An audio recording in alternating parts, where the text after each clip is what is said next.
আসছি আহসান মঞ্জিল জাদুঘরে। আজ আপনাদেরকে আহসান মঞ্জিল এই জাদুঘর ঘুরে দেখাবো। তারা এই জাদুঘরে আসছে এবং তারা উপভোগ করছে। দর্শক, চলুন আপনাদেরকে এখন জাদুঘরের ভিতরে নিয়ে যাচ্ছে।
ফিল করতেছেন?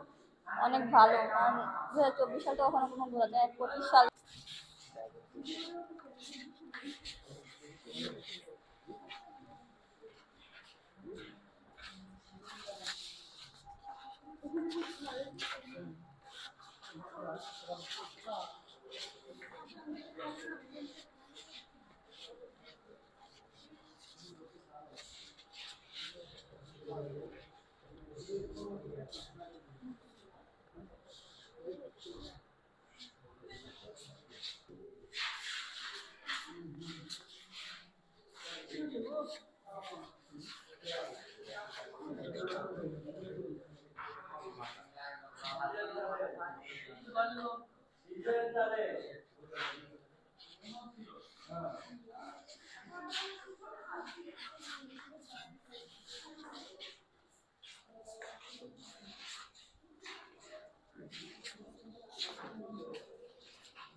পরিবার নিয়ে এই আহসান মঞ্জিলে বেড়াইতে এসেছি। এসেও নিজেকে অনেক গর্বিত, অনেক ভালো লাগছে। আর আমাদের মাসুদ রানা অফিসিয়াল ইউটিউবার ভাইয়ের সাথে দেখা হলো। ভাই আমাকে কিছু জিজ্ঞাসাবাদ করছে। এই উপস্থাপনা দিয়ে আমিও আনন্দিত। তো ভাই, সবাই এই ভিডিও দেখবেন, Masud Rana official YouTube subscribe করবেন এবং লাইক দিয়ে ভাইয়ের সকল ভিডিওর সাথে থাকবেন। নতুন নতুন ভিডিও পাওয়ার জন্য ভাইয়ের ভিডিওগুলো দেখবেন।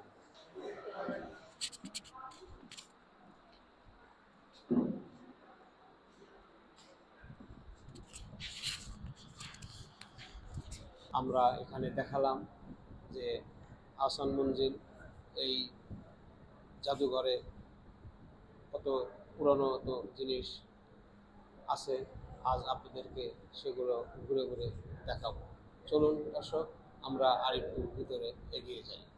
আগেকার দিনে তো ঢাকার আগেকার দিনে বাংলাদেশ আর ইন্ডিয়া তো একই ছিল। 1947 সালে দেশ ত্যাগ হওয়ার আগে তখন সবকিছু তৈরি হতো ইন্ডিয়া থেকে আর কি।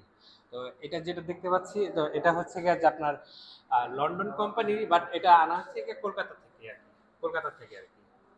এই আর বেশিরভাগই শিল্পগুলাই কলকাতা থেকে তৈরি। তখন আর বাংলাদেশে লোহ শিল্পজাত তখন আর কারিগরি অত উন্নত ছিল না। তো বেশিরভাগই ওখানকার লোকেরা মানে এখানে নিয়ে আসতো, তৈরি করতো আর কি। এটি আমরা আগেকার দিনে যেমন একটা সুইস ব্যাংক করতাম, তখনকার দিনে তখনকার দিনে রাজা বাসারাও এখানকার বিভিন্ন যে নাম্বারিং দেওয়া আছে, ওই নাম্বারিং অনুযায়ী চাবি থাকতো আর কি। নাম্বারিং অনুযায়ী চাবি থাকতো, ওই চাবি অনুযায়ী কোনটা কি কত নাম্বার রাখতো, ওই নাম্বার অনুযায়ী ওনারা রাখতো।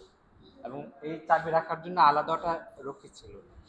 দেখা গেল যে ওই রক্ষী অনুসারে যে আমার স্বর্ণ লাগবে বা আতর লাগবে বা এটা লাগবে, ওই অনুযায়ী ওটা সুইস ব্যাংক বা বিভিন্ন ব্যাংক, এটা একটা সুইস ব্যাংকে বলা যেতে পারে আর কি। থ্যাংক ইউ, আপনি অনেক সুন্দর সুন্দর তথ্য দিচ্ছেন, এর জন্য আপনাকে ধন্যবাদ। আমার এই ইউটিউব চ্যানেল থেকেও আপনাকে ধন্যবাদ।